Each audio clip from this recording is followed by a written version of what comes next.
Նկատի ունեն Գորգոչյանը Անդրանիկը խաթարում էր մեր հայրենիք ԽՍՀՄ-ի կարգու կանոնը, էլի։ Ծանր կորուստների են ենթարկում մեր երկրի տնտեսական, արդյունաբերական, կրթական, մշակութային կյանքը, էլի։ ԽՍՀՄ-ի մշակութային կյանքի դեմ էր հանդես գալիս Քոչյանը Անդրանիկը, Գեգամ Նազարյանն էլ հետը։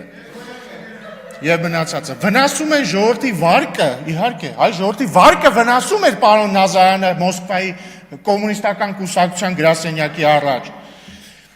Ինչպես նաև բնականոն հարաբերությունները լինեն խորհրդային բարձրագույն իշխանությունների, թե խորհրդային մյուս հանրապետությունների հետ եւ ծառայում են մեր ժողովրդի թշնամիների հետի նպատակներին։ Այսինքն Քոչյանը Անդրանիկն ու Գեգամ Նազարյանը հասկանում եք, չէ՞, խորհրդային բարձրագույն իշխանությունների հետ մեր բնականոն հարաբերություններն էին վնասում ու խորհրդային մյուս հանրապետությունների հետ, ենթադրում եմ նկատի ունեին նաև խորհրդային Ադրբեջանը, հարաբերությունները վնասում էին։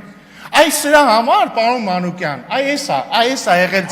ձեր կողմը, մի վարքյան, այս է եղել ձեր կողմը լալով դեմը լալը, որ ասում է, մենք կողմ ենք անկախությանը, բայց կոչ ենք անում ժողովրդին հանկարծ խաղաղության համար չպայքարել։ Բայց պարոն Մանուկյան, ես չեմ պնդում, որ դուք փոխեք ձեր անունը։ Ես կարծում եմ ձեր անունը շատ գեղեցիկ անուն է եւ սազում է ձեզ։ Շնորհակալություն։